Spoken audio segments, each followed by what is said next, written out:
Bismillahirrahmanirrahim. Assalamualaikum warahmatullahi wabarakatuh. Perkenalkan, nama saya Andi Muhammad Afla dengan stambuk L13119277. Pada kesempatan kali ini, saya akan mempresentasikan materi pada bab 9, yaitu menjual kegiatan dasar wirausaha.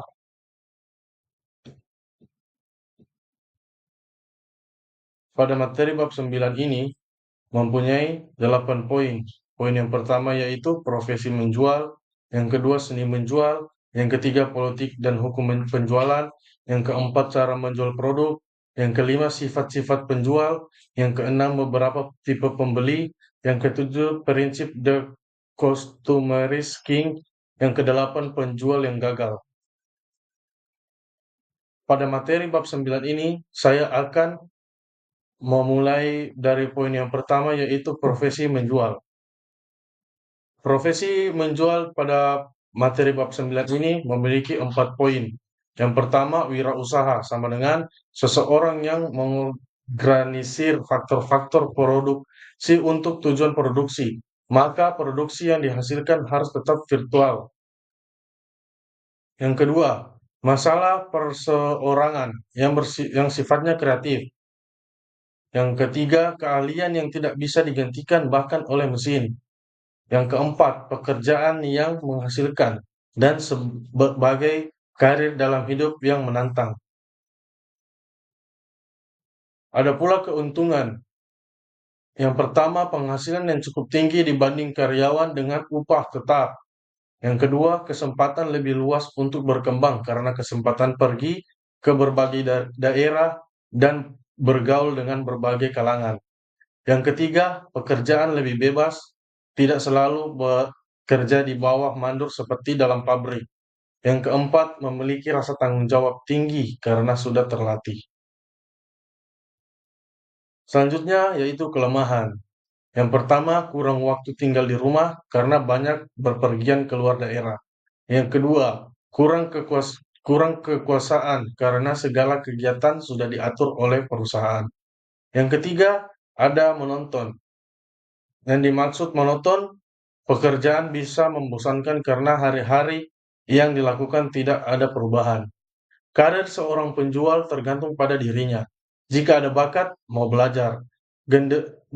Gandrung dengan prestasi bukan mengejar prestise, maka penjual akan sukses menjadi pengusaha besar. Pada poin yang kedua yaitu seni menjual. Tindakan untuk menerapkan ilmu yang dimiliki dalam praktik atau keahlian dalam melaksanakan penjualan. Bakat sejak kecil dikembangkan dengan intuisi, pengetahuan langsung serta pengalaman. Ada pula objek ilmu menjual. Yang pertama, bagi seorang penjual agar berhasil dalam menjalankan usahanya, perlu mengetahui tujuan serta bidang pekerjaan yang akan ditekuninya. Yang kedua, objek penjualan terdiri dari diri penjual, barang yang akan dijual, keadaan pembeli saat menjual. Ada pula poin yang ketiga, yaitu politik dan hukum penjualan. Politik sama dengan cara untuk mencapai keberhasilan dalam penjualan berdasarkan ilmu dan seni. Yang kedua, hukum penjualan. Tiap-tiap orang mau menukarkan barangnya dengan uang karena menganggap bahwa uang itu sangat diharapkan dan akan menguntungkan serta memuaskan hatinya. Ada pula poin yang keempat yaitu cara menjual produk. Cara menjual produk itu ada 5 poin.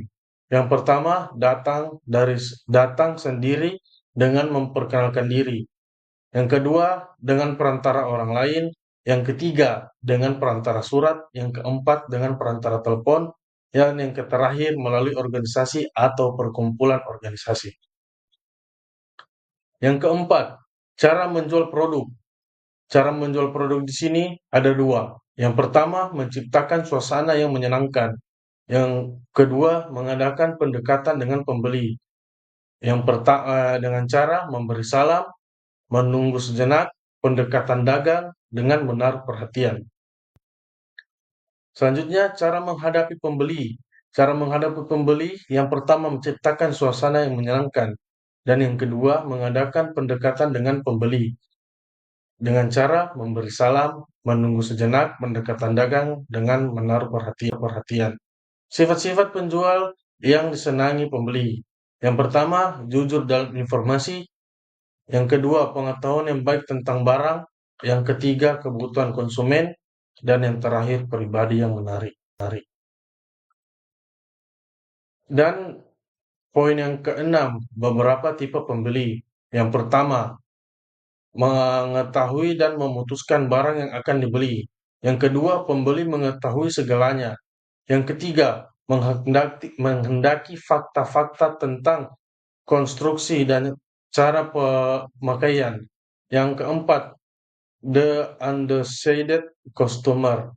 Yang kelima, the talkative customer atau senang mengobrol. Yang keenam, ada the silent time Morse.